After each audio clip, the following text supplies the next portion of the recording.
listening to the Astral Hour. I'm your host, Astral Meadow. Join me as we take a glimpse into the mysterious.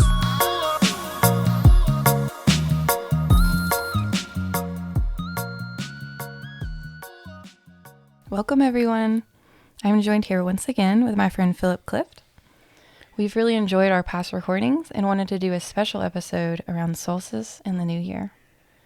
Today, we're going to go into our human origins, some of the different cycles we've moved through, and also how our consciousness has and will continue to evolve. You may want to grab a pen and paper and take some notes because we're about to dive deep. So welcome back. Oh, so happy to be here. This information is some of my very favorites, so It's literally looking forward to it. Yeah. Thank you for doing another episode with us. Yeah. So, a lot of these questions I'm about to ask came up for me while I was reading Rudolf Steiner's Cosmic Memory. I wanted to share a quote from this book that goes into where lost or hidden information like this can be found. At a certain level of his cognitive power, man can penetrate to the eternal origins of the things which vanish with time. A man can broaden his powers of cognition in this way if he no longer limits himself to external evidence where knowledge of the past is concerned. Then he can see in events what is not perceptible to the senses, that part which time cannot destroy. So, if you've ever had an Akashic record reading or tuned into what the Gnostics or Theosophists call the Akashic Chronicle, then you are tapping into the same source that a lot of these clairvoyants have to gather these origin stories that would have been long forgotten. Is there anything you would like to add here? Yeah. I would say that much of this information exists as what's known esoterically as the Ageless Wisdom. And it's deeply embedded in the racial memory of humanity, individually and as a collective. We are really disempowered in the forgetting or misremembering of our true origins. The Ageless Wisdom, just to define it a little bit, is information or understanding acquired through psychic impressions or clairvoyant perception that's been corroborated through the ages by people of different historical eras, different backgrounds, etc., who had no previous knowledge of one another. No previous knowledge and significant exposure to different ideas and different ways of being. So to me, this is, I would say this is really very akin to what mainstream culture refers to as the scientific method. Ideas, speculation, hypothesis, and theory that have been tested and subjected to scrutiny for millennia. And what we have as a result is known as the Ageless Wisdom, also known as the perennial philosophy, a common source of knowledge for all humanity that exists underneath the surface of things, underneath the obvious. From my perspective, this is reliable information and has significant validity. So at the very least, we should strongly consider its implications. Right. Yeah, right before I started reading Cosmic Memory, I went back through Edgar Cayce's, it's just On Atlantis. And, yes. And I just skimmed over because it had been a minute since I read it. But that was in the back of my mind when I was reading Cosmic Memory. I'm like, oh, well, they kind of see it the same. They do. You know, how are two of these people that have never met, I don't know if Edgar Cayce had access to some of Steiner's work at that point, but I don't necessarily think he was pulling from it. I think he was channeling the same. I would agree. Story. Yeah, I don't think he was repeating what Steiner. Right, but there was so many similarities, and Absolutely. It's like I felt like it was good for me as like this validity to what I was about to go into, because I was like, well, that's kind of just confirms it, right? It lets us know it comes from the same source, but it's filtered through human lenses, so it's slightly different, and that's where the difference in all the philosophies and religions of the past have kind of come about. I mean, it comes from a common source of knowledge, but it's filtered, differently. Right. And different languages. So where you're like prana or energy or whatever you want to, like, there's might be different terms, but like if you look at the definition, they're like, oh, they're kind of talking about the same thing. So absolutely. it's kind of cool. So, all right. So For my first question, it's kind of a big one. What are some of the ways our human form and consciousness have evolved over time? That is a big question. It's important. Okay, first of all, it's important to recognize that form and consciousness are intimately woven together. So one is not separate from the other. Mm-hmm. In Tantric yoga tradition, via the understanding of the koshas, which we talked about in our first episode, it would be said that our physical form is the densest, most material aspect of consciousness or spirit. Also, we must realize our brains do not generate consciousness. Consciousness antecedes or lies underneath brain functioning. Our brains essentially coordinate the unconscious or autonomic functioning of our bodies, like breathing, heartbeat, digestion, assimilation, neurochemical movement throughout our bodies for responses to different things. But to quote Nikola Tesla, our brains are receivers. So consciousness is the who the body or the brain functions for.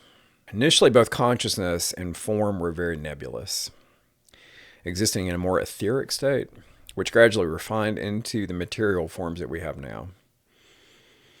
Much like our planet evolved from a gaseous, dust-like state to its current solid form, consciousness was dim, not as highly individuated as we experience today, more of a collective, instinctual state of awareness. I like to think of it kind of like a hive of bees in a lot of ways. Mm-hmm. There are individuals, but they function as a unit, and that's my impression of what human consciousness was like early on. Right. Yeah, instead of being so highly refined and individual like it is today. Mm-hmm. So, I can see that. And like when you were talking about like or you can't separate the consciousness from the form. Like when I was studying, like the Polarian and Hyperborean time periods, it's like so they would like develop in consciousness slightly, but then this like other part of the physical body would come into form at the same time. right, yeah. So it really was like as one came about, something else would manifest with it that was physical. Yes. Which I thought was a very interesting. I never heard or even thought about it like that. Steiner goes into more detail with that than any person that I know of or that I've read. So it's fascinating what he was able to pull from the Chronicle. I had to read over it so many times, like especially the Polarian, because I kept trying to like visualize. So I would like read it, visualize, go back over the notes. Because I was like, what would it, if I could see it, what would it look like? Because like I'm thinking of like this gaseous being, because the Earth was going through that phase. Absolutely. And so were we. But it was like we were kind of physical, but we were like etheric, but we were like in and out. I feel like we were in and out, Mm-hmm. So I don't know. You can keep going, but that was something that really stood out for me in the book.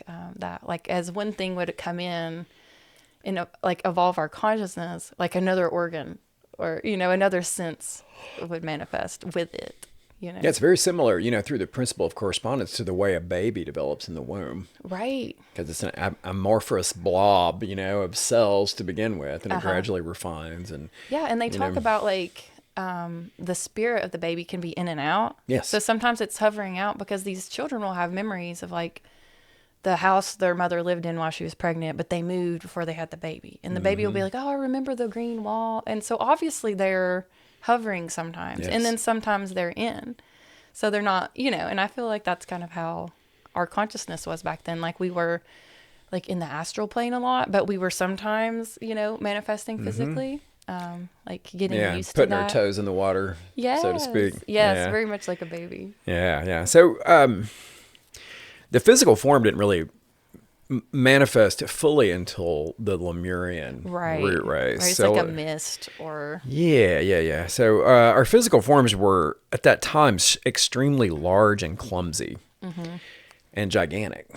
Yeah. Yeah, very uncoordinated. They say that the first yoga was Hatha yoga, and it was gifted to humanity in order to coordinate the clumsy physical bodies.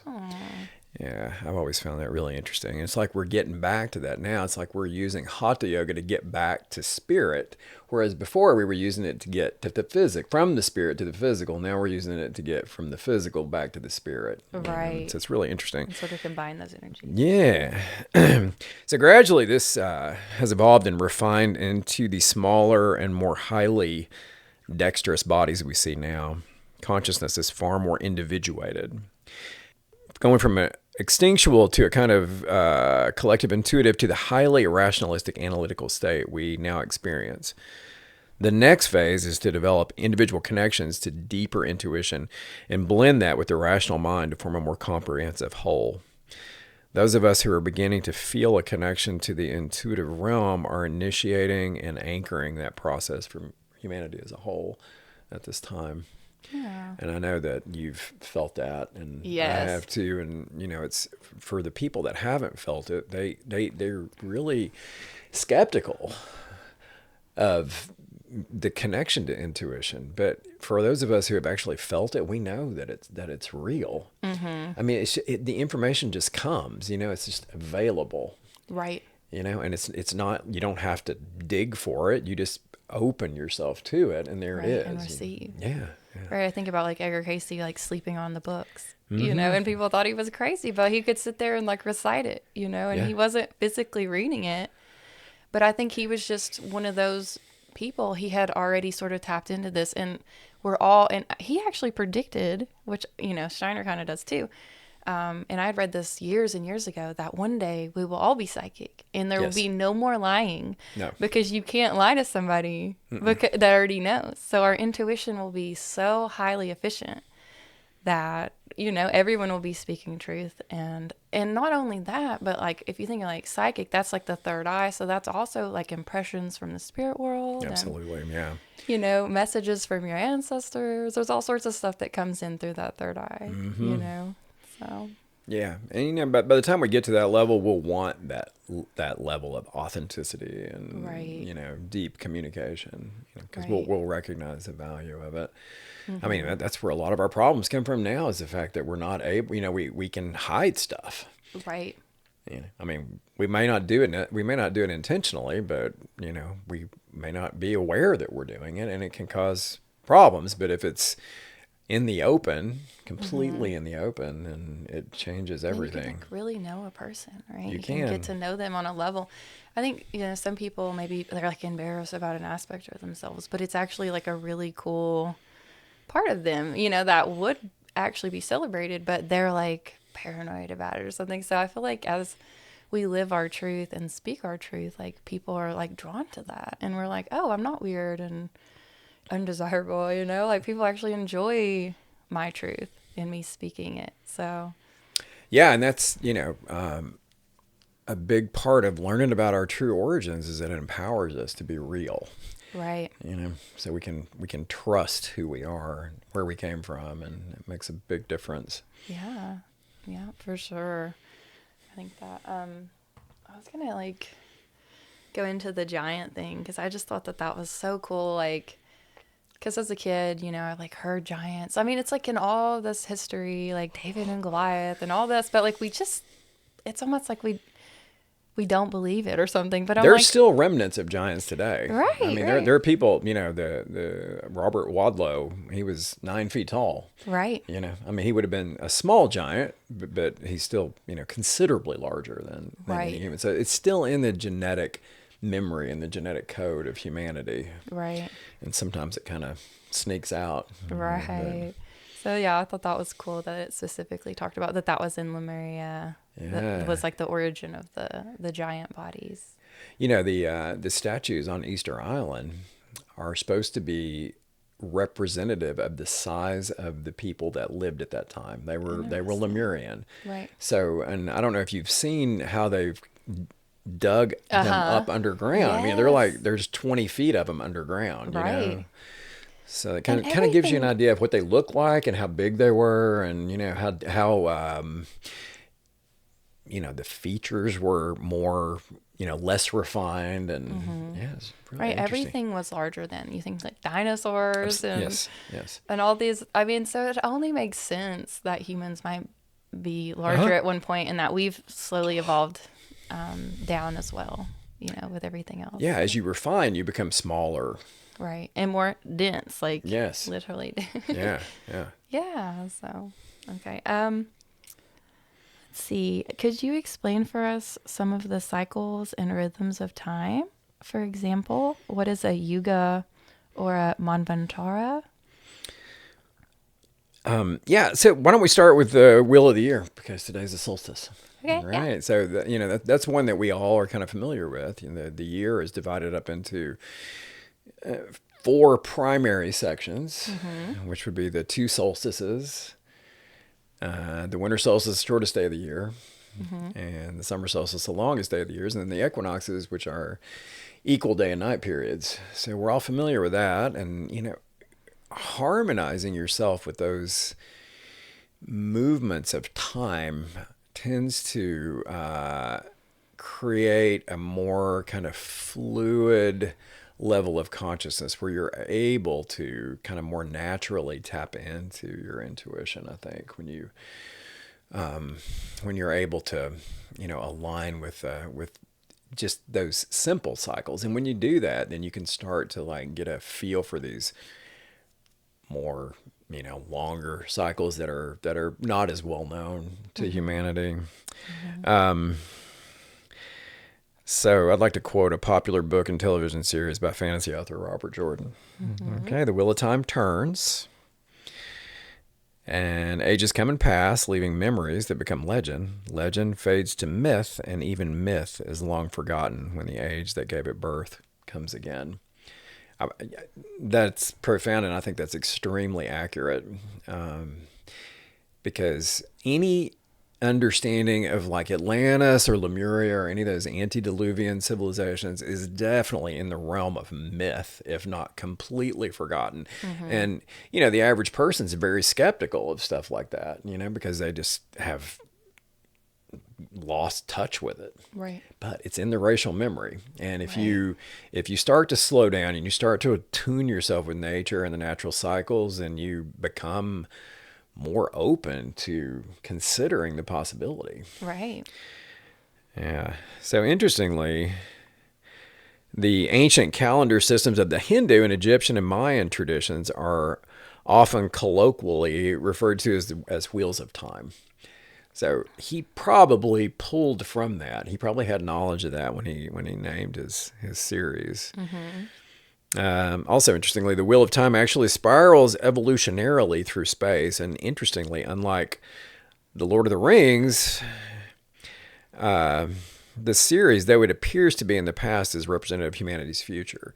So it seems like a fantasy like Lord of the Rings in the past, but it's actually forward, because Jordan goes into the fact that a culture like we experience it now was actually in the past. And he talks about that in the books. So I found that really fascinating, that it's a future series that seems like the past. Yeah. So another thing we got to think about is time is actually not linear like we tend to think. We experience time very linearly, but it's actually cyclical, or better yet, sporadic. Our planet, our solar system, our galaxy itself actually spirals through space-time, or space memory, as Nassim Haramein, we'll talk about him later, is known to call it. Spiraling allows for evolution rather than just a repetition of cycles. Linear time creates several significant problems for humanity, like fear of death and fear of the future, inability to learn from the past, loss of connection to our origins, and other things. But it can be very problematic. So, and we've learned to think of it that way. So if we can kind of shift back to thinking of time more cyclically or sporadically, then that should give us the ability to overcome some of these time-based fears that we've developed. The larger cycles of time, like the yugas and the manvantaras, represented symbolically in the occult literature as the Orphic egg. Have you ever seen a picture of an Orphic egg? There's a snake that's wrapped around an egg. I feel like I have, yeah. Yeah. So that shows the cyclical nature, the way the snake is actually wrapped around the egg.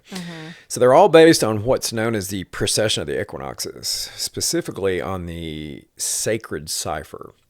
So the sacred cipher is the amount of time, on average, that it takes Earth to precess through 2 signs of the zodiac. And that, on average, comes out to be 4,320 years. So all the larger cycles are based on the foundation number 4320.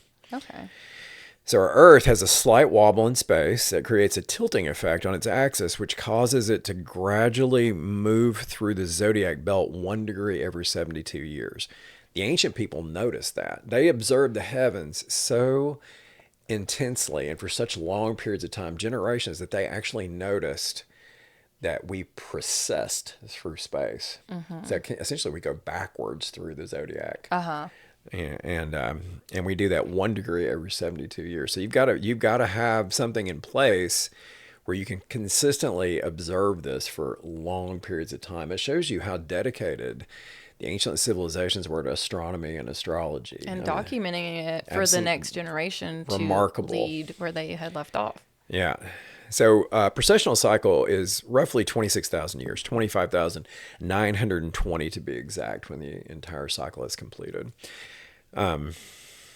And like I said, it's truly fascinating that the ancient people of Earth knew about precession, demonstrating significant astronomical and astrological sophistication. Many ancient megalithic monuments, such as Angkor Wat, is oriented towards the spring equinox, with almost perfect alignment that is still in place today.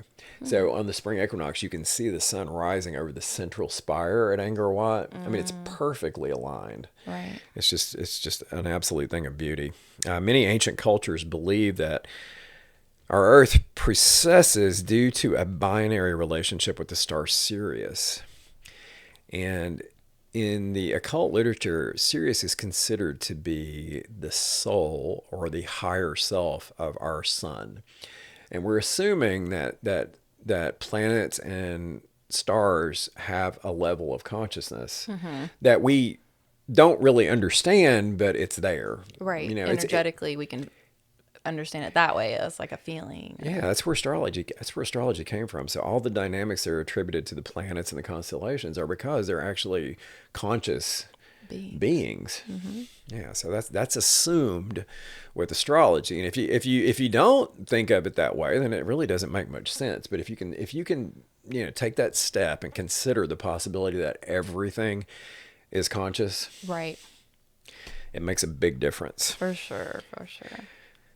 So how could the ancient people possibly have known this? Something we have yet to confirm today. It reveals greater potential for interdimensional or extraterrestrial communication or involvement in the past, because they had to kind of get started on that in some way, right? Because these things are really, really deep and sophisticated, right? But they knew about. I mean, the Mayan calendar is one of the most sophisticated things in existence. This guy named Jose Argüelles wrote a book called The Mayan Factor, and he goes into detail about the Mayan calendar, and it's harder to understand than anything I've ever read. I mean, it's super sophisticated and complex. I mean, it would take you a year to read a chapter and really retain the information. I mean, his work is absolutely remarkable. I forgot to put that in as one of the reference books, but the Mayan Factor by Jose Argüelles, man, that's super high level stuff.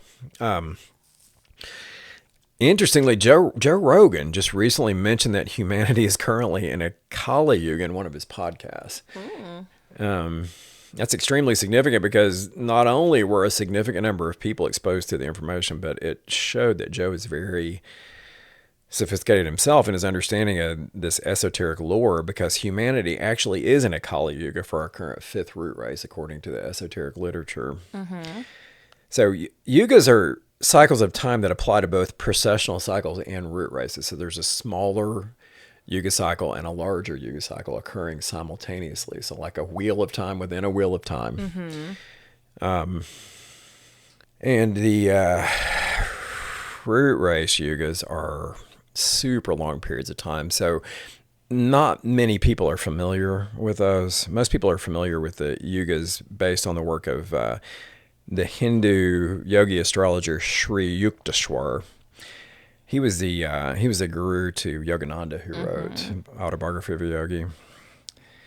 So he, in the late 1800s, early 1900s, Yukteswar rediscovered and brought to light information about the precessional cycles and the yugas within the precessional cycles. His work is based on, like I said earlier, the 24 to 20,006 year precessional period, not the root race cycles, which cover a much larger span of time. The root race cycles were really brought back into human consciousness with the work of Helena Blavatsky. Yeah, and then Philip Lindsay has he's kind of taken that and run with it. His work with the cycles is outstanding. It is absolutely is. Outstanding. Yeah, I took quite a few pages of notes just on the hidden history of humanity. He has put a lot into that, and it's the only way for there's visuals in that really help me see it as he talks about the cycles. And I don't know if I could have processed it without him, doing that, combining the visual with the information. It's incredible. It's so important. The symbolism of the visual kind of speaks to our subconscious mind, which forms a kind of a connection to that racial memory that I was talking about earlier, and it helps us, we kind of go, oh yeah. Right. Whereas if you just talk about it, it can become really jumbled and especially hard because to it's understand. Spheres and globes and chains and oh my gosh, yeah, that it's so complex. It took me forever to really wrap my brain around the globes and the chains. And yes, I've looked at so many diagrams, and then I would go back. So I would read and it would come up again, and then I'd go back to the diagram. But I think I'm slowly able to process it. But I do think the documentary was necessary for me. Yes. You got to stay with it. Yes, and I watched it 5 times. Yeah, you have to. Every time you watch it, you pick up something new, and you get another thread of understanding. Yes, Justin was laughing at me because he had the remote, and I was taking notes, and I'd be pause it, and I'd write it down. And it'd say hit play, and it'd be 30 seconds, be pause it, take a picture of the screen. Yeah. Oh gosh, man, I've done the exact same thing. You have to. Yeah. Really, if you really want to retain it, you need to stop it and soak it in a little bit. Yeah. So Manvataras are even longer cycles, and what that means, Manvatara means between two manus. So Manu is an archetypal being, so a high level consciousness, like an ascended master that forms the archetype for what we hope to develop within consciousness within a specific root race. Right. So Noah in the Bible, the Christian Bible, is the archetype for the 5th root race that we're in right now. Okay. So he gathered humanity together after the last cataclysm, the flood, and kind of started things over again. And that symbolized the beginning of the 5th root race. Interesting. That's cool. Yeah, so the Manvataras are multiple millions of years. According to Philip Lindsay, one Manvatara is 308,448,000 years. Wow. Yeah, but that's still a multiple of the sacred cipher that we talked about earlier, the 4,320 years. Right. So essentially what we see are cycles within cycles based on the hierarchical levels of consciousness. The larger cycles cover the evolution of the planetary and solar logos up through multi-star logos, entire galaxies, which surround supermassive black holes, and even galactic superclusters like Laniakea, and the corresponding universal-sized black holes like the Great Attractor. So again, this is an example of the principle of correspondence. So we have atoms that rotate around a nucleus. We go up to molecules do the same thing, and then we go to we keep going up. Eventually, we get to solar systems, and then we get to galaxies. But it's the same pattern repeated over and over, and that's what the principle of correspondence is all about. That's one of the most profound teachings of Hermeticism. Yes. And once you kind of ingrain that into your consciousness, you see it everywhere. Oh, for it's sure. like this code of creation that Right. becomes known to you. And, that when you start noticing it, it starts to deepen your level of awareness, and it causes For your sure. consciousness to evolve. So Yes, I totally agree with it's that. remarkable. So the largest cycle that we know about right now, or that we have a name for, is called a kalpa. Mm-hmm. It's also known as a day of Brahma, and it's 4,320,000,000 years long. It's also referred to as the length of the world, or one globe period, and it covers a single incarnation for the planetary logos. So the ensouling entity of our planet. Mm-hmm. So one incarnation, 4 billion years. I mean, think about that. Think about how vast that consciousness is, to have one incarnation that covers billions of years. Right. Yeah, How wow. much is going on? I mean, that's just a planetary consciousness, and that's really small in the scheme of things in the larger universe. I mean, imagine what a stellar consciousness is, trillions of years. Right. One incarnation is trillions of years, and who knows what a entire galactic consciousness would be. So with the Manvantaras, those are obviously really long periods of time. But I noticed Steiner brings up the Pralaya Pralaya. over and like, so anytime he says Manvantara, he says, well, then there's like this closed Yeah. point. It's like and an it's like inhale and an rest. exhale. Yes. Yeah, and the pause between the inhale and the exhale is the pralaya period. So it's rest and assimilation of Right. everything that was learned or gained, or all the evolution that occurred, during a period of activity. Right. So Really it's like important. there's this period of sort of rest. It's not that we're dormant during that period, like there's still a lot happening. But then after the Pralaya. pralaya, I tried to look this up first, but then it's almost like it sort of repeats the last cycle before it goes into this other one again. So there's a lot of repetition, Yeah. resting, within all these millions and billions of years. Well, there has to be, because it has to be like truly ingrained into consciousness. It can't be Right. like partially ingrained. It has to be like fully. I mean, like you have to get it Right. completely Right. before you move on to the next phase. Yeah. For sure. Yeah, you don't get to half-ass it, I guess you'd say. For sure. All right. Could you share a little bit about some of the past epochs or root races that we have transitioned through over time? Yes. Yeah, we talked about this a little bit earlier. Well, yeah. So currently we're in the fifth, or what's known as the Aryan root race, and that has, by the way, that has nothing to do with the political propaganda concerning, the Nazis Right. in World War II, which people immediately jump to that. You're I like, know. Aryan, it's like a bad word or whatever, but Right. it predated anything that was done at that time. Right, exactly. So it actually means like kingly or regal. So, and it was millions of years before, what happened in the early 1900s around World War II. So before that was the Atlantean race. Mm-hmm. And before that was Lemurian race. Lemurian was really significant.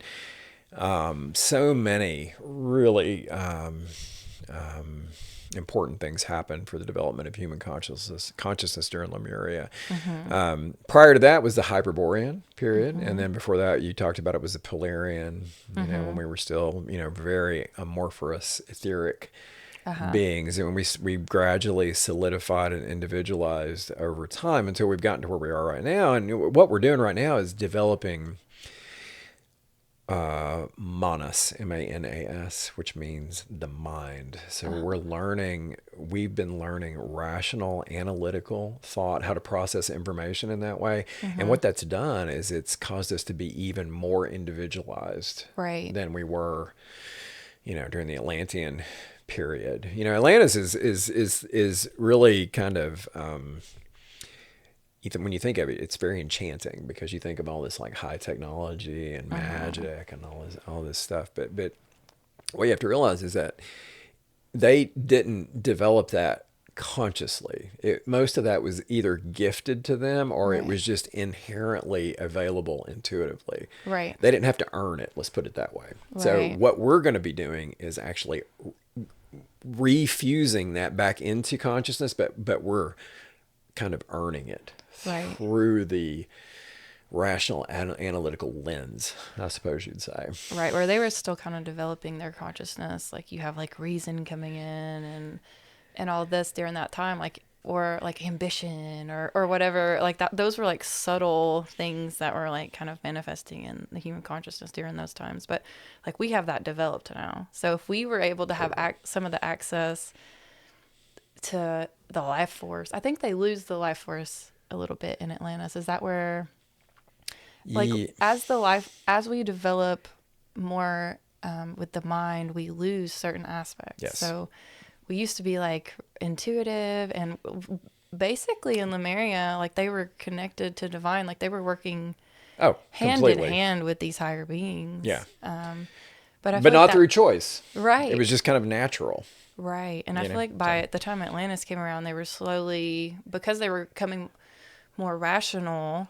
I was looking at it like this. Like, as we use the mind, we start defining, we create restrictions, limitations with the mind. Mm-hmm. So then we lose touch to that intuition. Yeah. And that was subtlety. Yes. Yeah. Because now we're like, oh, well, we've defined this, so we can't, and it's like, so as you create that limitation, you actually lose some of those other gifts. Yes. So rationalism really puts a huge boundary or limitation around consciousness, because you have to, you get to the point where you feel like you have to have proof of everything.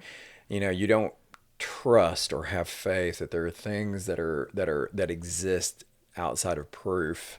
Mm-hmm. Things that you can't prove that affect you very profoundly and very deeply, that exist just outside the edge of what you're consciously aware of or what you can perceive. Mm-hmm. And we're getting back to starting to be able to accept that without judging it or requiring like logical proof of everything. Right. It's like, well, how do you feel when you hear that? Does it feel like truth? Exactly. Well, it probably was. Like if it's, it's almost like you feel it in your gut or something. Mm-hmm. And like, I can just, like, I'll be watching a documentary and I'm like, dang, that's it right there. It's called resonance. Yeah. I don't know where they're pulling it from, but that rings true for me. So if it resonates with you, or if it, like you said, if it causes your gut to stir, or you feel it in your heart, then you should pay attention to it. Right. You may not have it exactly right. Right. But there might be just maybe just a little aspect of the truth in this big, concept, right? But there was just one piece of the puzzle that you needed on your journey. It opens up massive possibilities and allows you to really kind of get into this flow state with the Tao, which is the mechanics of how reality functions. So you're like flowing in the river of reality, whereas you're not trying to control it so much. Right. Yeah, you just become one with it. Right. And knowledge kind of starts finding you. Like, yes, you don't have to seek it so much, because you're just like, if you're in alignment and you're, like putting yourself in these certain situations, like the truth will find you. So it might just be some woman at the Walgreens says something, and she's not thinking about it, and she walks off, and you're like, that just completed a piece of the puzzle. So you don't actually, I feel like, have to do all the digging, which I enjoy that. I've got the Aquarius energy. I love learning and reading books, but you don't necessarily have to, right? It will find, like, when you're ready for a message or, some new truth, you're just going to hear it out in the world. Absolutely. Maybe it's in a song, or you hear it on the radio, some broadcaster is saying something, but like, you're ready for it, you'll hear it. If you're not ready for it, it doesn't matter how many books you read, it's not going to sink in the right way, because there's like this preparation that you have to have. Yes. It's called synchronicity. Yeah. That's another word for it. And life is guru. Right. So life is your guru. And when you can align with that, then the possibilities are endless. Right. And you're just always open and prepared to receive information and guidance, and that's a beautiful thing. It really is. In fact, we're gonna actually rework, deep dive, and call it Life is Guru, because I watched this video. I think I sent it to you. It was about synchronicity. And that just really stood out to me really strongly. And I feel like that's kind of the next phase of human evolution, and consciousness is really close to being able to accept that right now. Right. I think mainstream consciousness, even, you see Right. these patterns and these, you know, omens, portents, harbingers of things to come, and you start to recognize those things, and you realize that what you're doing is your consciousness is actually tapping into the deeper pattern of life, and life becomes your guru. Right. Yeah, it's beautiful. Right. It's just, are you open to receive the message? Yeah. Yep. Could you share with us a little about the Lords of Flame and the individualization process? Yeah, individualization occurred during the Lemurian root race, and it had already initiated prior to the arrival of the Lords of Flame. They're also known as the Kumaras. They were highly developed entities, and we were talking earlier about the chains and the globes and all that. So that goes even deeper into the cycles of time. So there was the chains are like previous days of Brahma, so previous incarnations for the planetary logos. So the one we're currently in, what's called the Earth chain. Mm-hmm. The one before that was called the Moon chain. Mm-hmm. The one before that was called the Venus chain. Mm-hmm. So the Kumaras, or the Lords of Flame, are entities that developed during the Venus chain. Okay. So they've had multiple millions of years of evolution of consciousness, so they're highly developed beings, and they're at the level of like planetary logos. Mm-hmm. So there were 105 of them. And one of them, Sanat Kumara, has remained and is considered the head of Shambhala. So Sanat Kumara is the current planetary logos. Mm-hmm. And apparently Sanat Kumara is going to stay here with humanity until the evolutionary cycle of humanity is complete during this day of Brahma. So when they came to Earth, they initiated something called the spark of mind with early humanity. So the Lemurians at that time were not fully individually, even though they were individuated in physical form, they were not fully individuated consciously. Right. So the spark of mind created that. Okay. And it allowed for the creation of the human soul that reincarnates over and over again. So individual soul, individual reincarnation. Okay. Yeah. So when they came here, their influence on the planet was so powerful that it created a global catastrophe that wiped out the dinosaurs. Mm. So in the esoteric teachings, the dinosaur extinction is a little bit not quite as far back in time as what mainstream science would say. Mainstream science would say it's around 60 million years, but the esoteric doctrine say that it's more closer to 20 million years ago. Okay. Yeah. And that had to do with the fact that the Lords of Flame were exerting their influence on Earth and creating the spark of mind in humanity. So with this new wave of energy, we lose this other thing. So it was like, yes, that was part of it. Like the animals were affected and the dinosaurs, but then now we have these different forms for humanity. Yes. Yeah. What are some of the features and abilities that our ancestors had, and how have we evolved? Yeah, that's a great question. We've kind of covered this a little bit, but we'll go into it in a little bit more detail here. So the third or Lemurian root race saw giants at the time of individualization. So we've talked about the giants, huge physical bodies, very dim consciousness. And when the spark of mind came about, it kind of coincided with the gifting of Hatha yoga. Okay. So the spark of mind and the coordination of physical bodies kind of happened at one time with the arrival of the Lords of Flame. Mm-hmm. Yeah, and so that was considered to be the culmination of the first initiation or spiritual goal of humanity as a collective. Okay. So initiating the spark of mind and developing coordination with the physical body. Right. Yeah. The chakras or energy centers were being fully developed at that time, which made us fully conscious on the physical plane. So before that, like you were talking about earlier, we kind of go in and out, you know, and then, you know, but once the chakras were in place, then we became very, very highly attuned to the physical plane, three-dimensional reality, I suppose you'd say. Right. So division into sexes occurred during this time, during Lemuria. Memory had not been developed. So humans could have ideas about things and events, but they didn't remain in the memory. Therefore, there was no language. Right. Per se. So communication was more telepathic. They considered it kind of a thought reading, kind of a primitive form of telepathy, I suppose. So Lemurians were guided by collective intuition. They naturally understood their external environment without having to figure it out intellectually the way we do. So they were able to attune to the natural environment in such a way that they could navigate it successfully without really having to understand it. Right. Yeah, it's like a higher force was guiding them essentially at that time. So the goal of the Lemurian race was the development of the will and the faculty of imagination. Okay.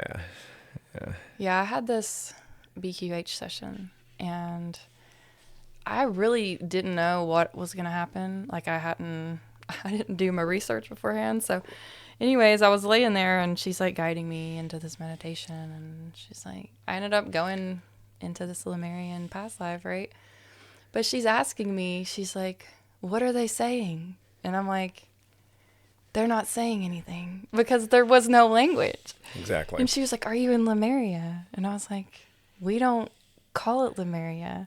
But I remember like seeing my friend in this past life and I was like, she's excited, right? I could feel. You could feel what that she was experiencing. Excited. Yeah. And I remember I was trying to communicate this big message, right? But she couldn't retain it because she hadn't seen it for herself. Yeah. So even though I was trying to like give her this thought picture, it was beyond her understanding because she had never experienced it. And that was such a big part in Lemuria is like going through the experience yourself. And that's kind of the only thing that you have to go on.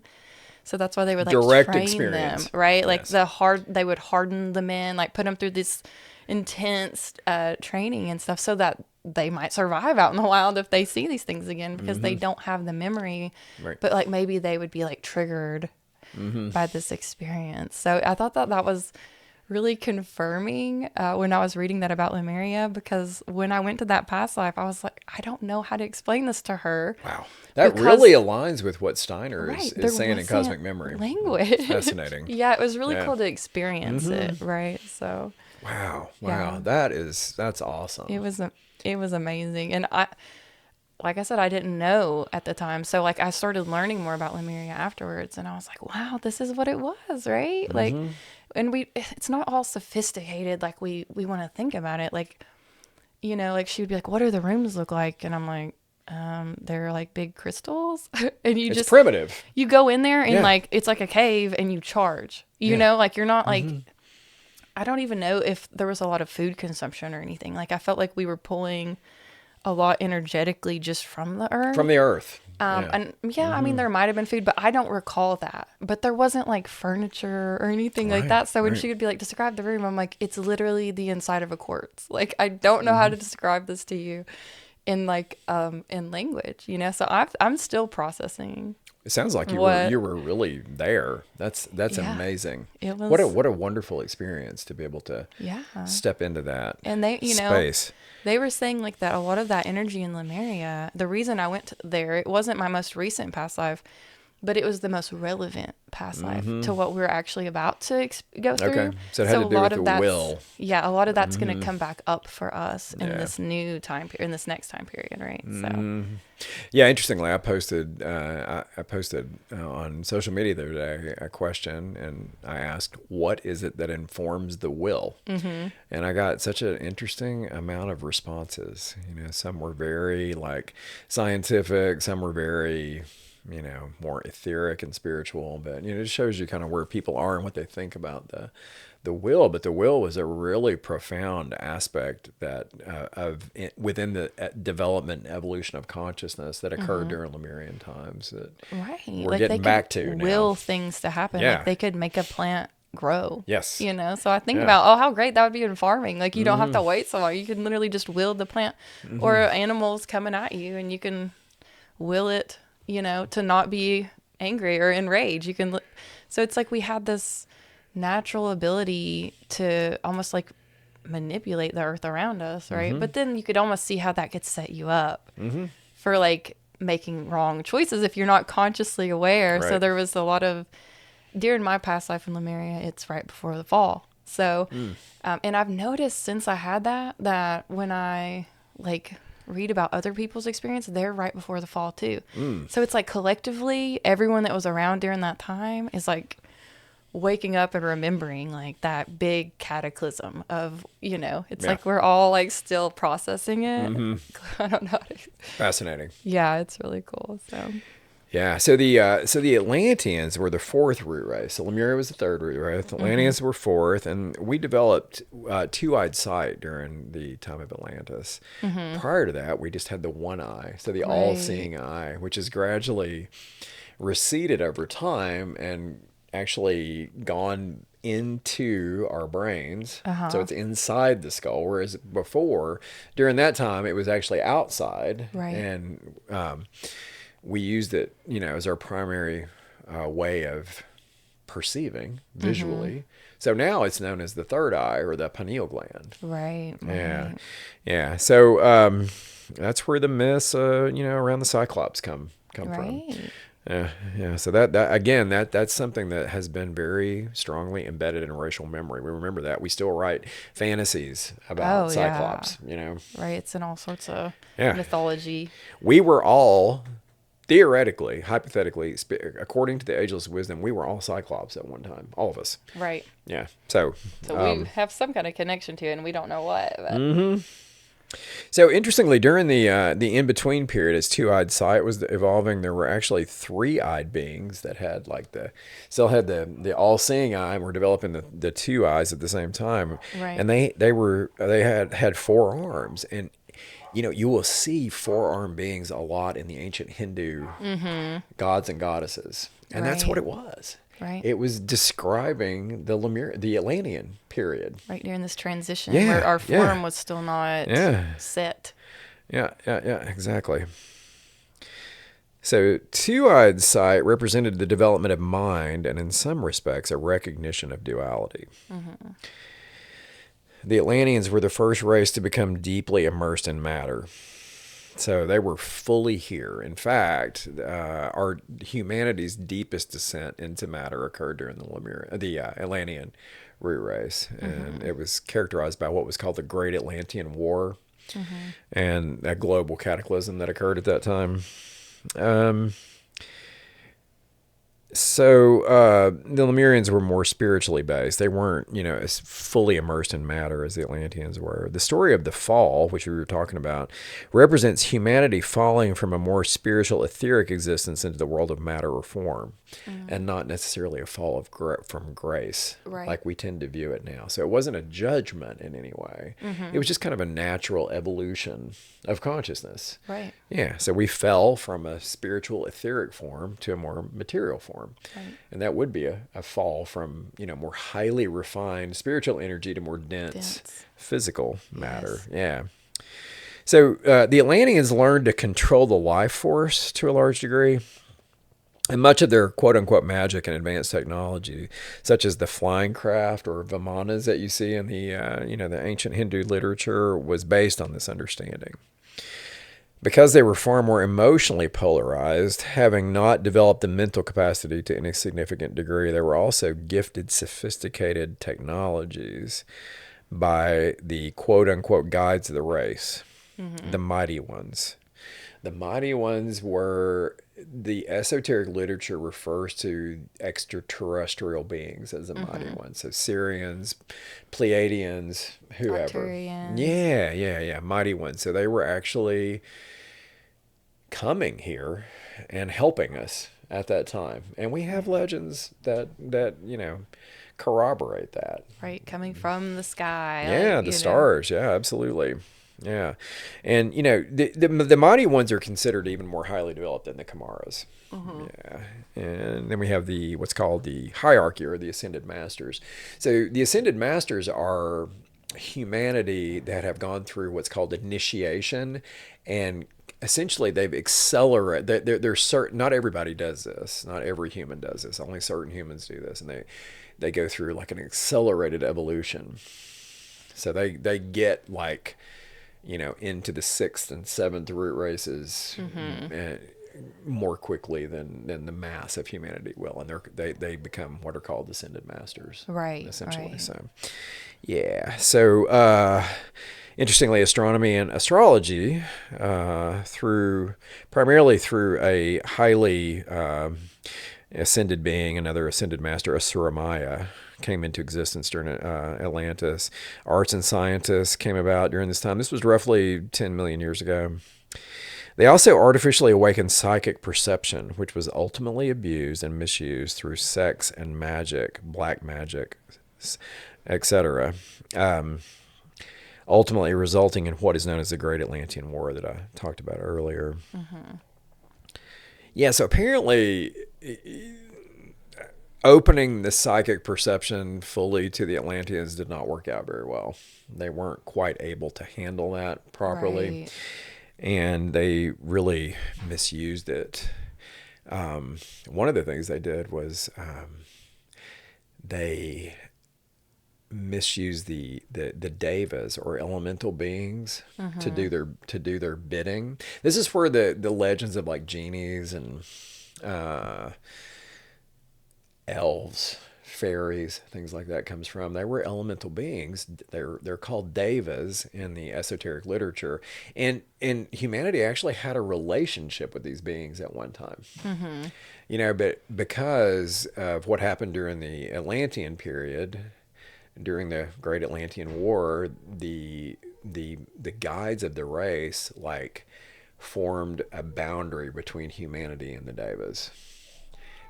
Essentially to protect the devas, Right. So we can't take advantage of them. So we can't take advantage of them anymore. Right. So we've lost connection to that, and that's a really significant thing that's affected our consciousness. Right. Because before we had a deep understanding of elemental beings, Right.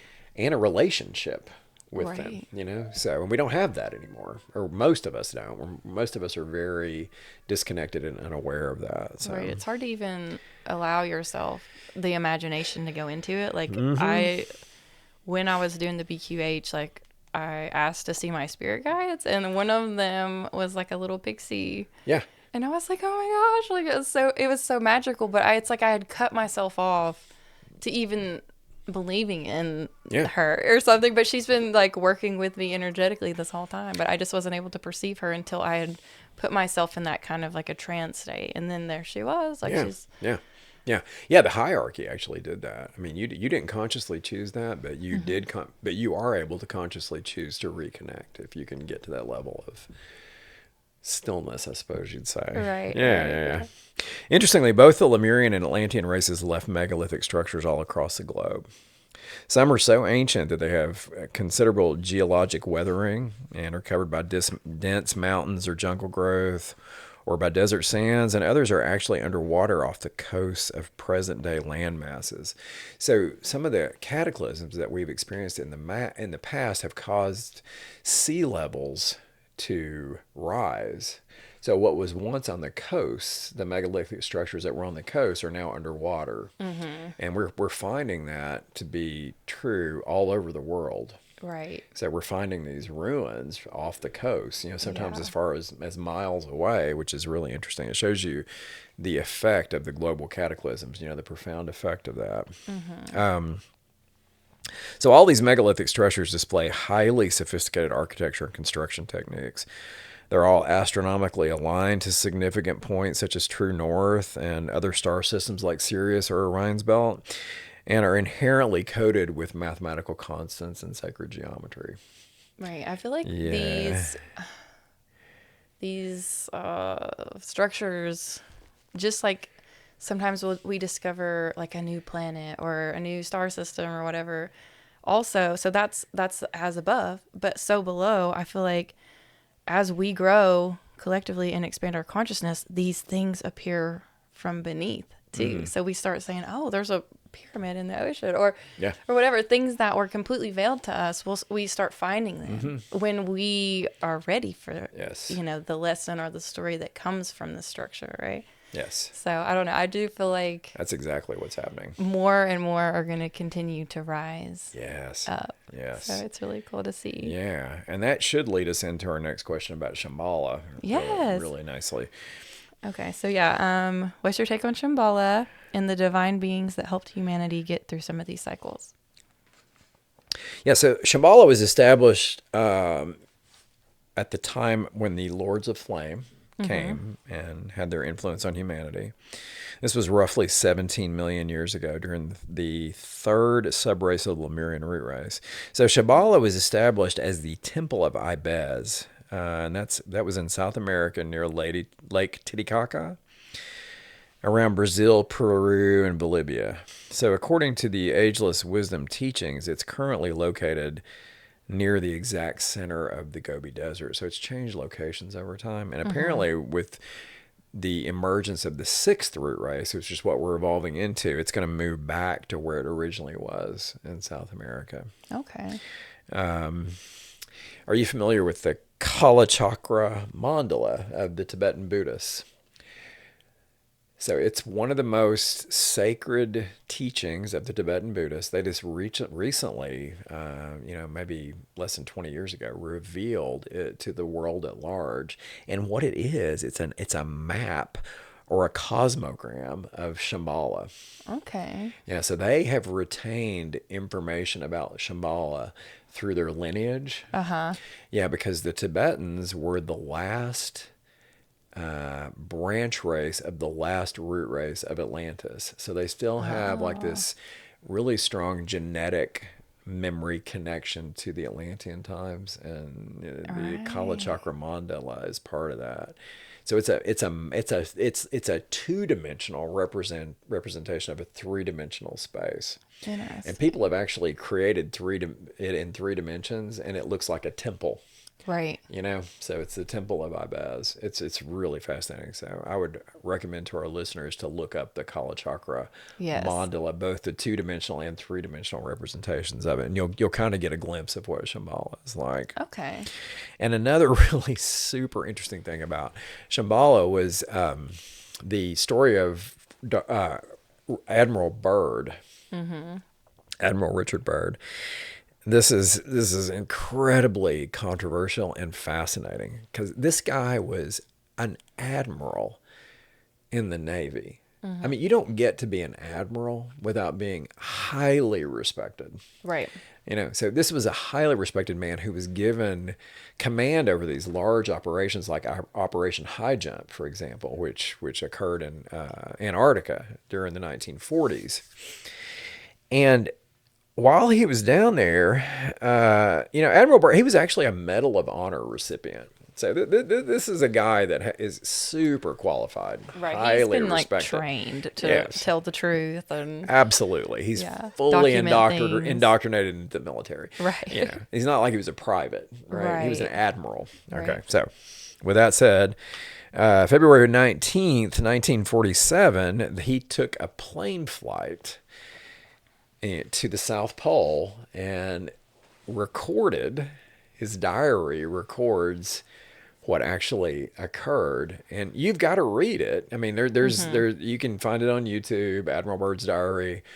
But essentially what happens is he goes into the inner earth at the pole. Right. And he discovers Shambhala. Or he connects with the hierarchy in Shambhala, and there's a really interesting quote from Admiral Byrd, and I'll read it here. It says, "There comes a time when the rationality of men must fade into insignificance, and one must accept the inevitability of the truth. I am not at liberty to disclose the following documentation at this writing. Perhaps it shall never see the light of public scrutiny, but I must do duty and record here for all to read one day. In a world of greed and exploitation of mankind can no longer suppress that which is truth." So Admiral Byrd was ordered by the U.S. government to remain silent about his discovery. This is from March 1947. I've just attended, and this is Admiral Byrd's own words, I've just attended a staff meeting at the Pentagon. I've stated fully my discovery and the message from the master. So the master would have been the head of the hierarchy, or Sanat Kumara, I assume, and all is duly recorded. So the president has been advised. I am now detained for several hours, 6 hours, 39 minutes to be exact. I am interviewed intently by top security forces and a medical team. It was an ordeal. I am placed under strict control via the national security provisions of the United States of America. I am ordered to remain silent in regard to all that I have learned on behalf of humanity. Incredible. I am reminded that I'm a military man and I must obey orders. So, according to the master, so essentially his diary is available to the public now. Right. Yeah. I've read through it. Yeah. At that time, it was considered top secret, and Right. you know, but now it's available. I guess we've had enough conditioning that nobody would believe it anyway, or very few people would believe it anyway. But what happened was he went into the inner earth and he found Shambhala.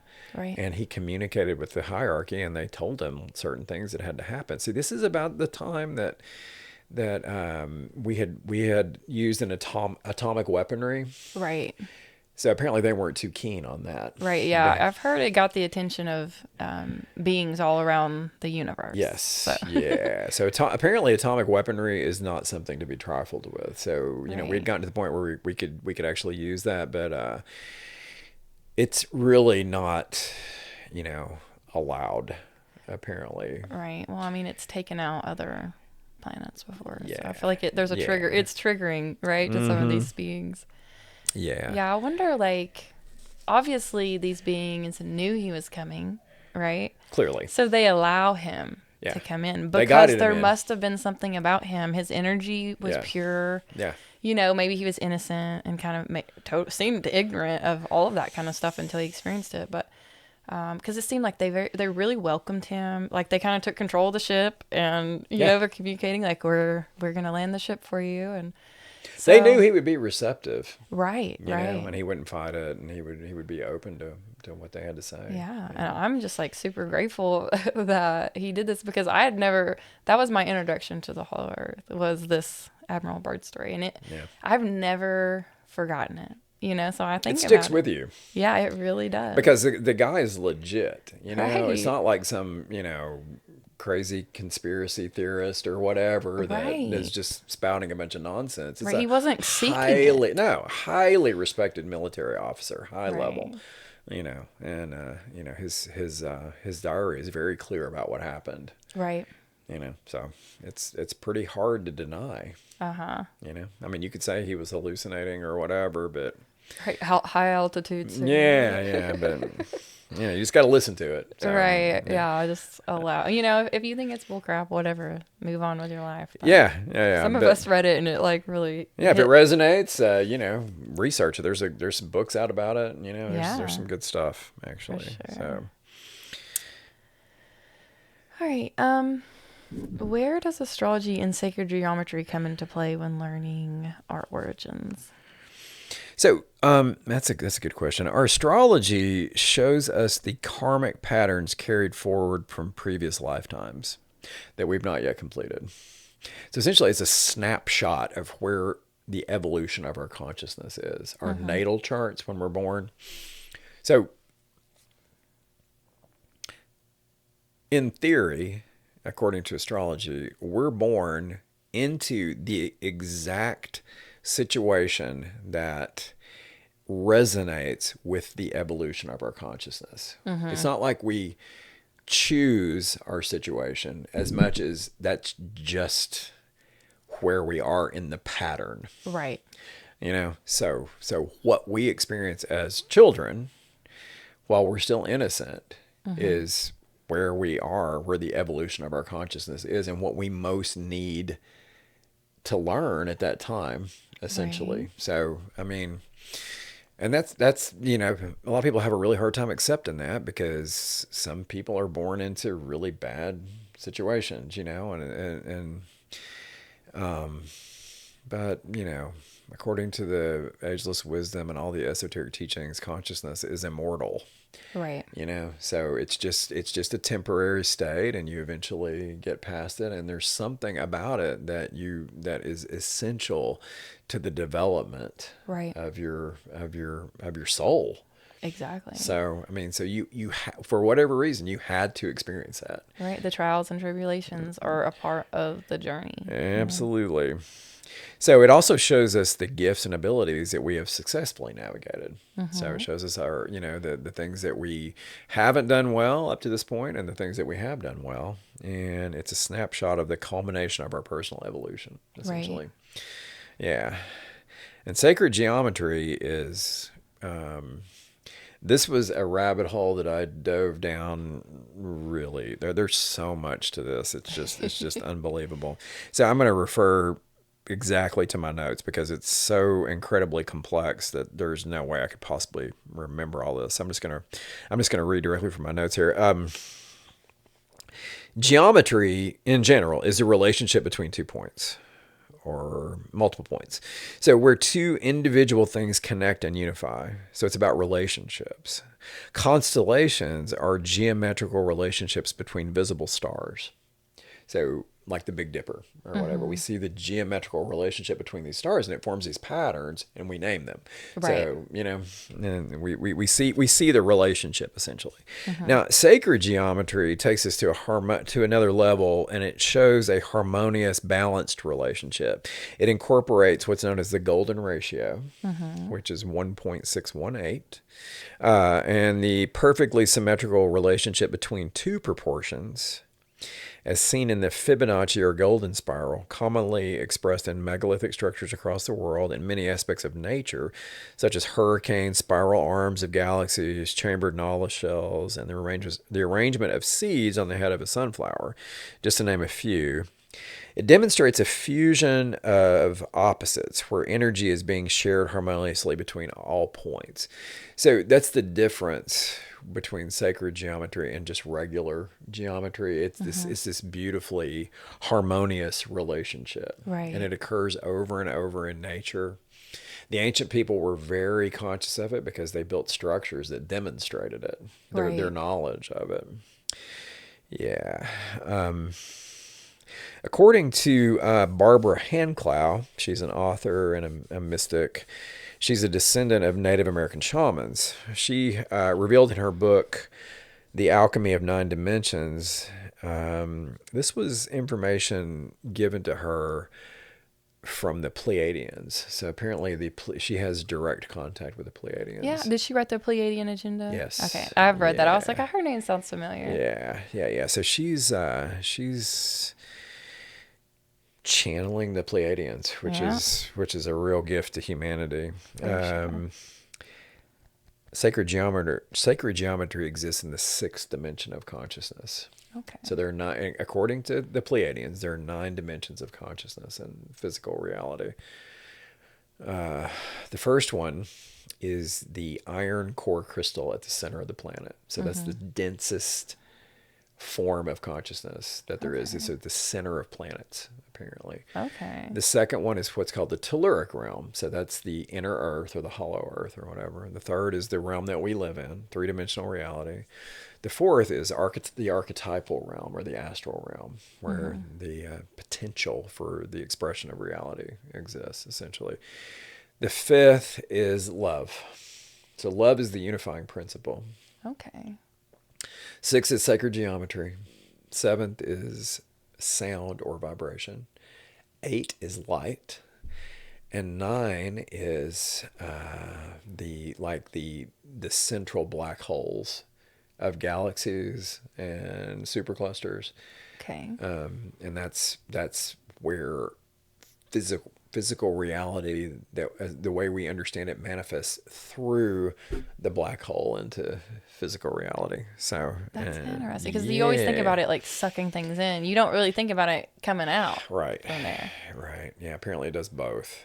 Okay. Yeah. But that's at the very outer boundary and outer edge of human consciousness right now. Like what actually happens Right. We don't with black fully, holes. even probably understand it. Yeah, but that's information that came from the Pleiadians. So, Okay. yeah. Super cool. Yeah. And that's another book that I'd like to recommend. Barbara Handclaugh's Alchemy, The Alchemy of Nine Dimensions. Okay. Great read. Totally gonna check that one out. Yeah. More about sacred geometry. So the Vesica Piscis. So Vesica Piscis. So it forms I'd say most of our listeners are probably familiar with the flower of life at this point. So that's the basic geometry that forms the foundation of what's known as the feminine aspect of sacred geometry. The seed of life and the flower of life. So, and you can tell that that's feminine because it has these curves to it, these beautiful curves. There's a roundness to the yeah, exactly. And so within the flower of life, the masculine form begins to manifest, and the first stage of that is the tetrahedron. Okay, the tetrahedron looks like a three-dimensional triangle or a pyramid, I suppose you'd say. And then it's like the straight lines are more masculine. Yeah, exactly, the straight lines. Yeah, and from the tetrahedron, we have the Merkaba, which is essentially two tetrahedrons kind of fused together. So it's the three-dimensional equivalent of a hexagram, and it's created by crossing two tetrahedrons.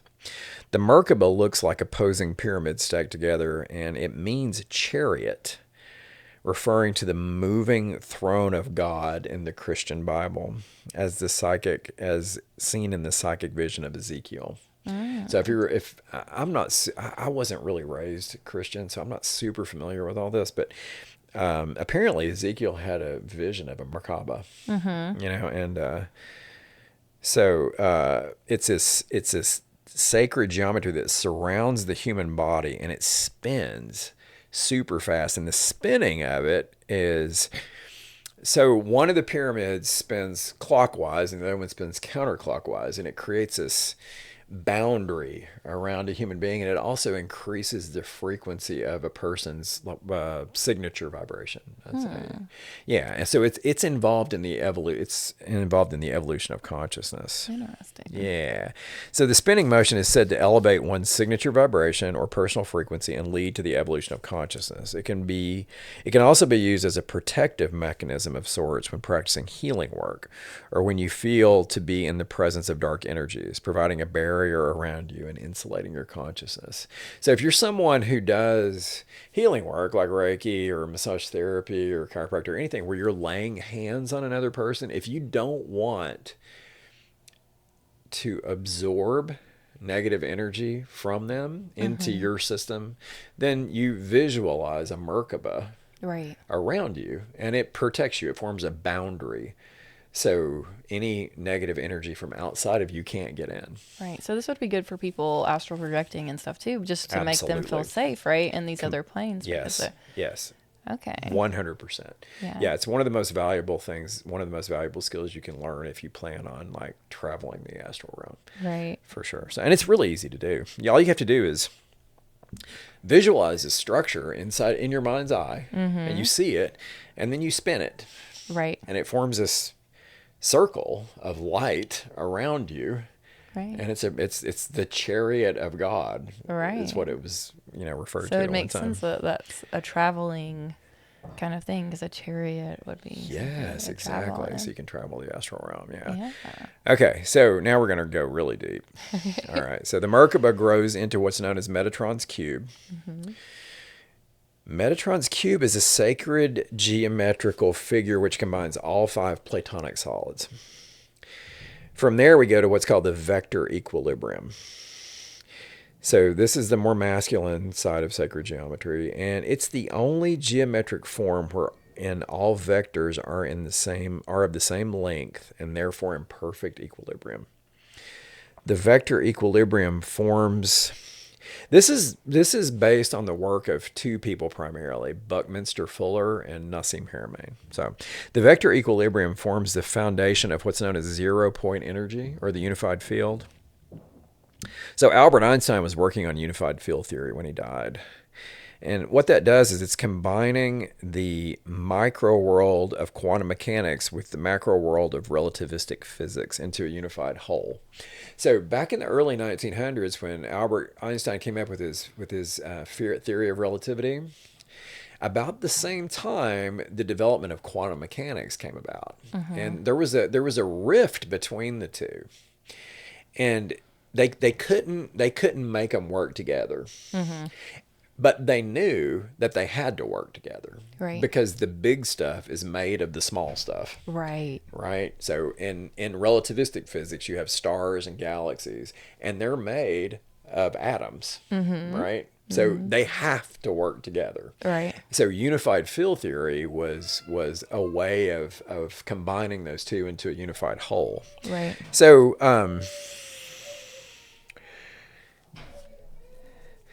the vector equilibrium is conceptually considered to be the geometrical structure of space-time.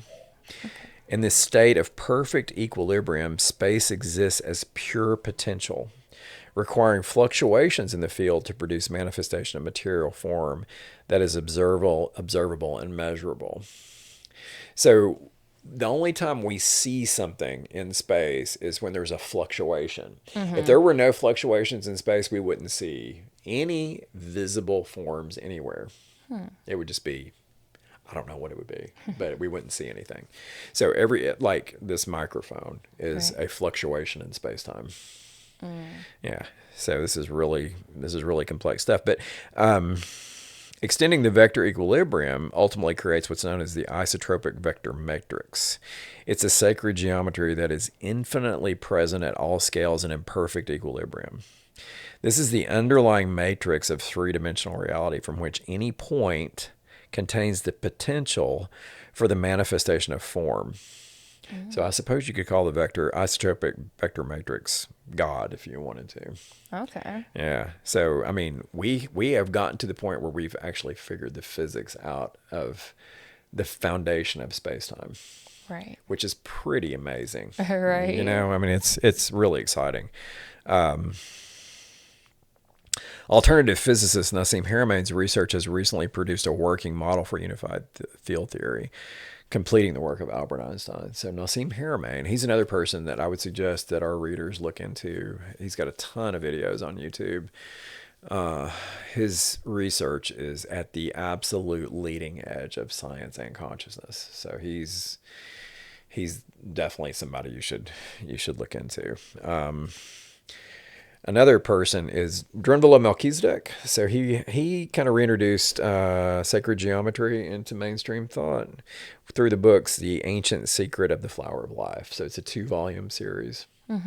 Yeah. So that's all I've got for now. Yeah, that was a lot. That's I'll a lot. probably still be processing that next week yeah. when I post it. yeah, goodness. But that's the thing about sacred geometry, right? Like it's always like expanding, and we're always gonna be learning more, you know. So like the spiral is always moving outward, you know, touching new things. So. Yeah, there's no end to it. But I love it. It's just a really cool thing to meditate on. And, just meditating on the Merkaba. Right. Merkaba, is super powerful. Right. So, in what ways do you think humanity will continue to evolve during our future transition? This is a great question, and most of this information comes from Rudolf Steiner. And in fact, I don't know of anybody else that talks about this, and it's in his book Cosmic Memory. So currently, we're over halfway through the 5th root race. We entered the Kali Yuga of the 5th root race in 3102 BC. So that's the larger Kali for the 5th root race lasts for 432,000 years, according to the ancient sources. So over 400,000 years remain. So the 6th and 7th root races await over the next several million years. The 6th root race will be fully established in about 25,000 years, but is emerging now as we enter the 6th branch race of the 5th subrace of our current 5th root race.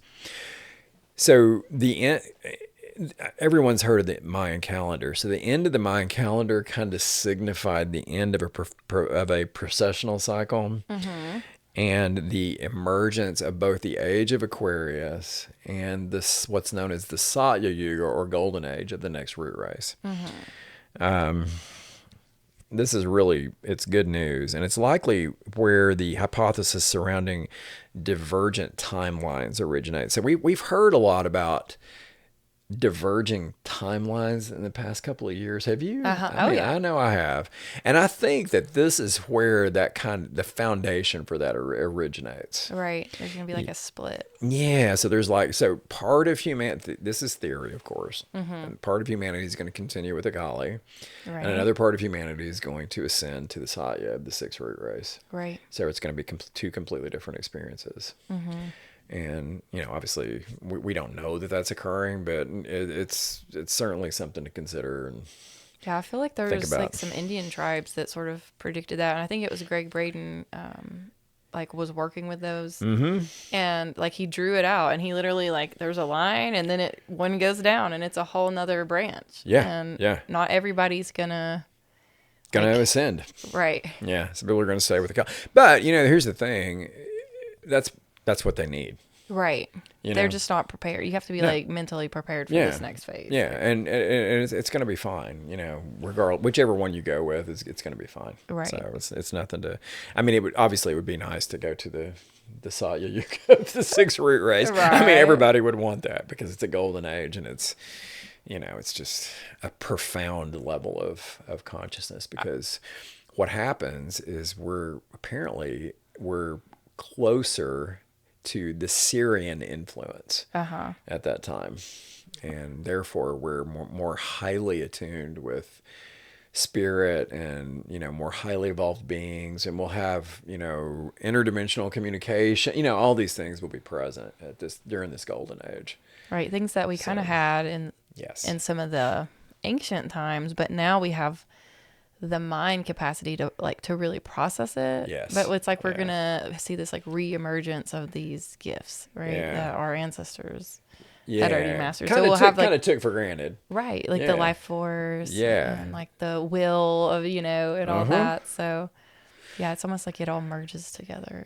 It's just, it's a remarkable possibility. So we'll see. Well, we're going to find out, I guess. So, right. Yeah. So interestingly, the goal of the sixth root race will be to combine, we were kind of talking about this just now, will be to combine the qualities of consciousness developed in the previous races. Right.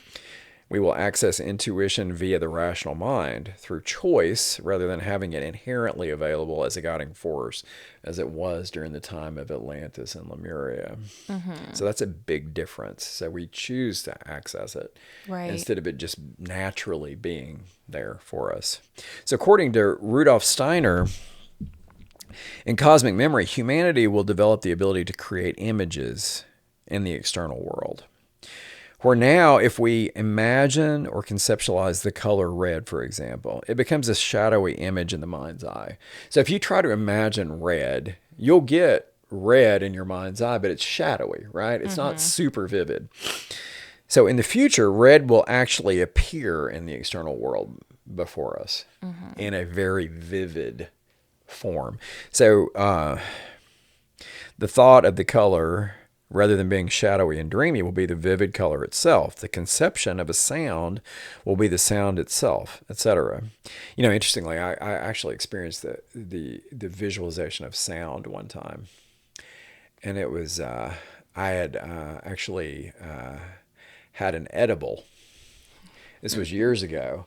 And it was the experience was so intense. I was listening to music and I got the visual of the music itself. It manifested in front of my eyes, right? Instead of my waking consciousness. It was a really profound, one of the most profound experiences I've ever had, because I saw the music in space, right? And instead of hearing, I heard it in my ears too, but I actually saw it. So that synesthesia created it, and now it's you have that perception. Yeah. Even though you're not tripping on mushrooms right now, you still have this access to this because you were able to tune into it. I remember what it looked like.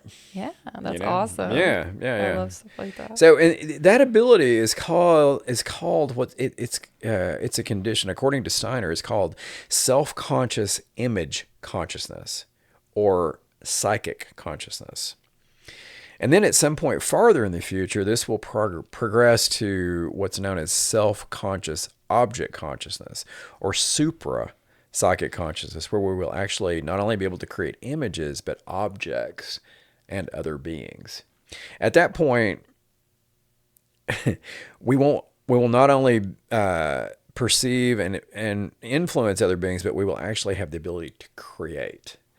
So, I mean, these are like godlike abilities that will be developed in the human race in the future, according to Steiner. Right. So these are like the beings that worked with us and our, and seeded the planet and worked with us to grow and evolve. So we eventually will evolve into that level of consciousness over time, and we'll be like manifestors like that, and just be able to like dream in a world, just with our mind, and then there it is, it's created, right? Every human being on earth is evolving toward its ascended master status and eventually Kumara status. And, we just keep going. So we were talking about how like we went through the Venus chain and all this. Is the sixth root race, is that the Jupiter? And then the Vulcan is the seventh? Probably. That's kind of how I was imagining it. Because it was saying like the beings that worked closely with like the first and second root races had already attained the Vulcan level of consciousness that we would attain. So I feel like that's kind of like the highest form that we can conceptualize. Vulcan is actually, according to the esoteric literature, there's another planet within the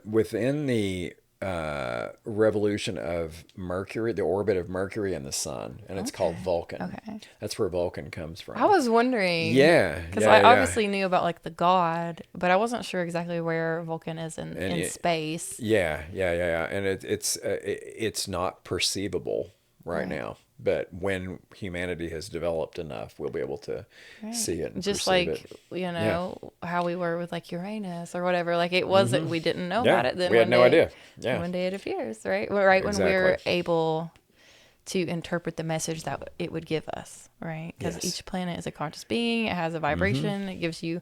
There's like a whole story that comes with it every time. Apparently, Vulcan is vibrating at such a high level that we actually can't perceive it right now, but it exists. Right. And we've gotten hints of it. Apparently, I just saw something not too long ago about an object that was seen in between Mercury and the sun. Now, I don't think it was Vulcan per se, but it was drawing our attention there. Right, so, like to that area of space, which people never talk about, really. Right. I mean, you think of Mercury and you think of it being like right next to the sun, so you don't think about anything being in between there, but there is. That's super cool. Yeah, exactly. It's remarkable. So we've got a lot of good stuff coming up. Yeah, so just a lot to look forward to. Just the be future patient ages, right? All right. So as we wrap up our episode, could you share with our listeners some of the sacred and modern day texts that some of these stories can be found? And are there any documentaries that you suggest? Yes, I would love to. So my number one recommendation for all of this, particularly the cycles, would be a book called Unveiling Genesis, Mysteries of the Root Races and Cycles by Philip Lindsay. He's an esoteric astrologer. If you Google esoteric astrologer Philip Lindsay, he's got an enormous library of articles that you can read for free. He asks for donations, but you don't have to donate. Right. So you can read all these for free. And they contain some of the most sophisticated information that exists, in my opinion. So I was just reading one about Shambhala and the sixth root race. Right. I looked up Shambhala and I just started laughing because of course Philip Lindsay has a book on it, right? Because I'm like, I'm like so in tune with him right now. Yeah. And like, he's like the only one that's putting out information that satisfies me. Yeah. Like that's, that's in alignment with where I'm going. And I'm not even typing his name in. I'm just like 7 rays and here he comes. There he is. Yeah. Yeah. And he's been doing this stuff for 30 years. Right. He's really, really, really deep into it. And he's done a lot of incredible research. And essentially what he's done is he's made the works of Helena Blavatsky and Alice Bailey kind of palpable to the masses.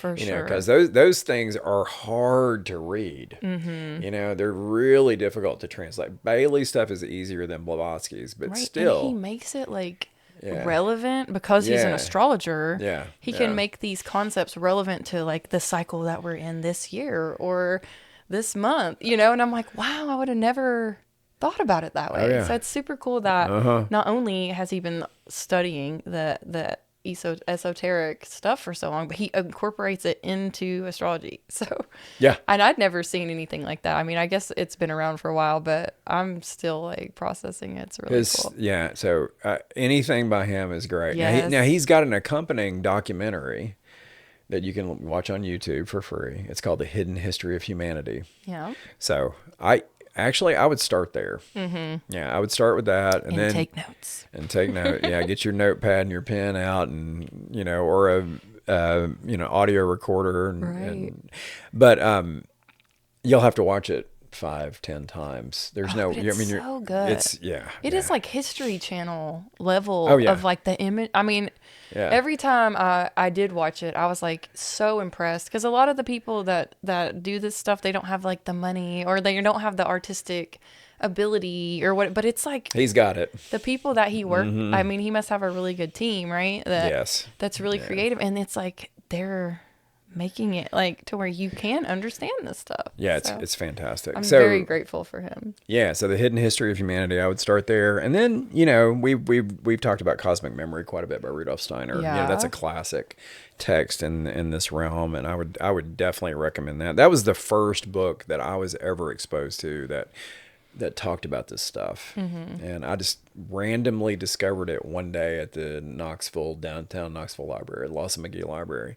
I was just looking through the shelves and this book just like popped out at me. Right. And it was Cosmic Memory by Rudolf Steiner. And I'm like, what are the chances that book would even be in the downtown Knoxville library? I mean, that was life as guru. Right. You were ready to receive the message. Yeah, absolutely. Mm-hmm. I was meant to receive that. And there it was, Right. I would also recommend this Secret Doctrine by Helena Blavatsky and all the blue books by Alice Bailey. Mm-hmm. So there's a bunch of them. Blue books, Alice Bailey. The Holy Science by Yukteswar. And some of the more ancient texts would be the Hindu Puranas, specifically the Vishnu and Bhagavata Puranas. Now that's not to be confused with the Bhagavad Gita. Mm-hmm. It's a totally different book. I would recommend the Bhagavad Gita too, but you're not going to get any of this information in the Bhagavad Gita. So there's another book called the Tirakhanda Panchanga. It's a text. It's essentially the ancient Tamil calendar, the ancient Hindu calendar. That one's pretty hard to come by. Yeah, good luck finding that. But if you can, get it, jump on it. There's also a text known as the Mirror of Futurity. It's also known as the Royal Fortune Teller. I just looked that up. You can get that book I think there are like 5 copies available, and they're like $300. Oh my goodness. I can't tell you how much I'd love to have one of those. I almost bought one. Right, I'm a collector. I have to be careful. Yeah, I know. I'm dying to have a copy of that, but hopefully it'll still be around. Yeah. Also, Barbara Handclau's The Alchemy of Nine Dimensions. And Drimbolo Melchizedek's books, The Ancient Secret of the Flower of Life. The Secret Lost Diary of Admiral Richard E. Byrd. And The Phantom of the Poles by Timothy Green Beckley. And then there's a fantastic Disney video made in 1959 that covers sacred geometry in a way that's very easily understood. I would recommend that. That's a fun watch. It stars Donald Duck. Okay. Yeah, Donald Duck's learned about mathematics and sacred geometry. He's resistant to it, but he kind of comes around in the end and starts to take it in. And there's something really interesting. Walt Disney was a 33rd degree Mason. A lot of people don't know that. It makes sense, though. Yeah. Yeah. That's one of the reasons his stuff has so profoundly affected everyone is because he had insight into the nature of reality, and he blended that into the stuff that he created with this imagination. Absolutely. Right. So that's where you get the magical childhood from, right? Yeah. He was the perfect person to do all these great movies and stuff for kids. So Yeah, so that's all I got. That should be enough for You're lasted right. for about Yeah. 50 years. For sure. You'll have to start a whole podcast just on Yeah. those books. Yeah, no kidding. Mm. All right. Well, thank you so much for coming out. I love doing these episodes with you, and I know that they're reaching people. Yeah. I have people all the time message me, some I don't even know, that'll add me as a friend and be like, that Philip guy. He's a cool guy. You know what? If anybody wants to like contact me directly, I'd love to. I'm super happy to talk about any of this stuff at any time. You can just message me on Facebook Messenger or whatever, and I'd be happy to answer any questions you have or recommend stuff, or Right. I've got a deep dive program that you can take part in, and we talk and you're about this always stuff. just sharing really cool stuff on your Facebook. So if anyone just like added you, like they're gonna learn a lot, right? Just from the random stuff that. Yeah, I kind of feel like I'm an intermediary between the mainstream and somebody like Philip Lindsay, who's been doing this stuff for most of his life. So I can kind of translate his stuff. For people that are new to it, and I'm really happy to do that. I can translate Nassim Haramein stuff really well because I've studied that a lot. And That's you're another accessible. person. That's another person I would recommend. Yeah, I'm very accessible. That's another person I would recommend is Nassim Haramein. So go on to YouTube and find his stuff and watch it. Yeah. Yeah, there's a 6-part series from Cognos. Type in Nassim Haramein Cognos, Cognos. And there's 6 episodes, each about 2 hours long, and he explains all his alternative physics, and it's absolutely fascinating. Right. Yeah. He is on the leading edge of consciousness research. That's exciting that there's somebody doing that, like combining the science with spirit, because I feel like that's where we're going. Absolutely. Like it was necessary. No question. I think it was necessary for it to be divided at one point, and now I think it's merging back together, and it's going to be. The next phase is actually understanding the physics of spirituality. Right. And that's what Nassim Haramein is doing. Awesome. I can't wait to look him up and learn more about him. So, all right. Well, thank you so much for coming out. My pleasure. Thank you all for tuning in. Check us out next time on the Astral Hour.